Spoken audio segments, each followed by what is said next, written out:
Well, I got that almost perfect. 0.4 miles over. Time to do the, not first, but second oil change. Because I'm one of those people that believe in the break-in period for the engine. Do it at 1,000. And I'll do the oil change every 5,000 after this. So 10, 15, so on and so forth. I just figure clean oil is better than dirty oil, and even though I use some pretty good stuff, even the good stuff gets dirty, especially if you take it off-road. And I think going to 7,500 or whatever the recommendation is for the manufacturer is just way too long. Just my opinion. You can agree with me or disagree, but engines are expensive, oil is cheap. Okay, folks, so if you have a Badlands and maybe a Black Diamond or a Sasquatch package that has skid plates, then you're going to have to remove your skid plates because I believe the drain plug is somewhere around here. There might be a fancy way to get it off without taking the plates off, but taking the plates off isn't that big a deal. So you got one bolt here, one bolt right here, one bolt right there, and one bolt right there. When you take these two off, this plate up here is also hinged there. It only drops a little bit, so just keep that in mind. Also, it's probably not a bad idea to wear glasses or some goggles, because especially if you go off-roading, because there's going to be some junk in there. So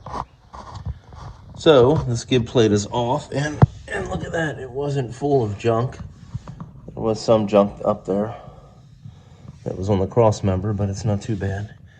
There's your drain plug.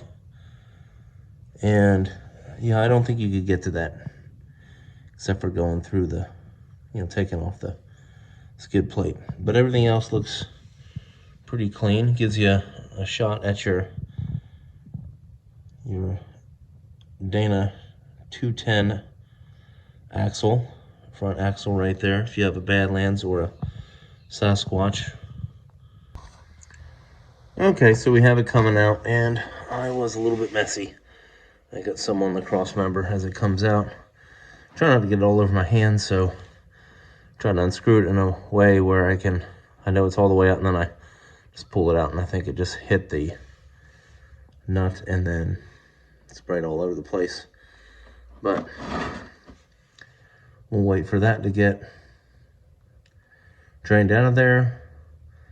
I drove around the vehicle, got it up to operating temperature, taking my daughter to school, and then let it sit for about 2 hours, so it's still pretty warm but not too hot to touch. And we'll wait for that, and then we'll move on to the oil filter. Okay, so I decided to take off the fender here for a little bit better access. You can see the oil filter right here. So I'm gonna unscrew it from here, and then there's a valley that the oil is supposed to go down to. So I'm gonna have to move the pan over, and it's not the best location for it. The last time I did it, I was right under the valley, which was not a good place to be. So I'm gonna make sure I'm not there. I might have to loosen it from down there, but I will loosen it all the way from up here once it's loose, and then let it drain down into the pan where I was last time. Okay, so where we are right now is we're just rear of the driver's side front tire. Here's your suspension parts, and here's the filter right here. Okay, I'm going to use a filter wrench to get it off. And then this is the little drain thing that it comes down to. And yes, I was laying down right here when I took that thing off from here. Bad idea. So what I'm going to do is I'm going to loosen it from where we stand right here, or where we lay down right here.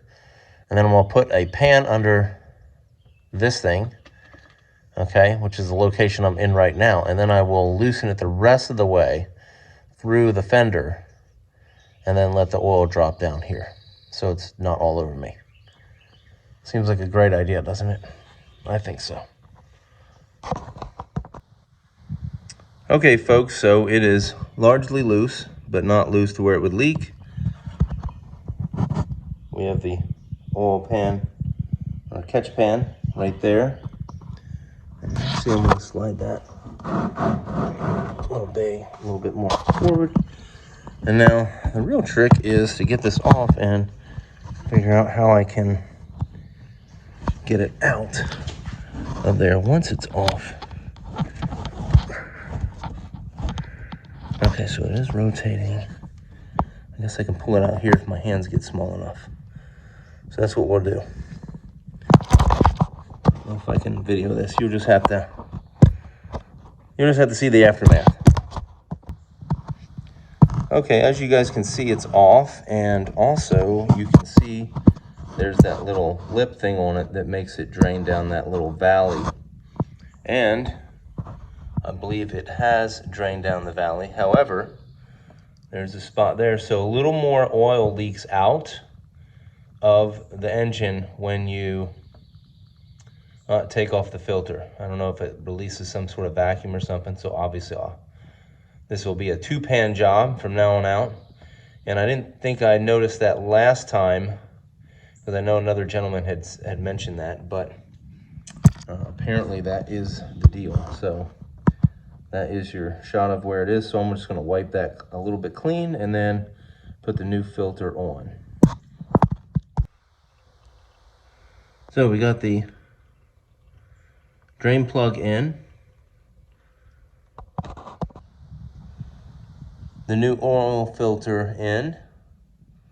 So now we're going to come up here and we're going to go ahead and put the oil in. Okay, so the engine oil is completely done. Actually, I've got to put the skid plate back on. And I put in 5.6 quarts, okay? I only had 0.6 in here. So I think I'm gonna go get some more because I think it takes about 6. If I recall correctly from last time, there's some literature that says it takes 6.2. I don't believe that to be the case based on the hash marks on the dipstick. But we're gonna, folks, I think the best way to do that is to just show you where this is. This is 5.8 quarts, brings you pretty close to the top of the little hash mark thing on the dipstick. So you probably could put like maybe 5.9 quarts in, maybe even 6, but that 6.2 I think would put you definitely over.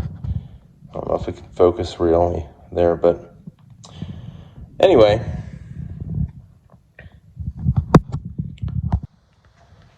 Hey folks, so this wraps up this video. I hope you found it helpful. Maybe you can avoid some of the mistakes I made and make it a little bit easier for you to figure out how to get the filter out there and that kind of stuff. If you did find it helpful, please hit the like button. I'd appreciate that. And if you want to see more videos about the Bronco and my other 2 Fords, then you can hit the subscribe button as well. Thanks for watching. Bye-bye.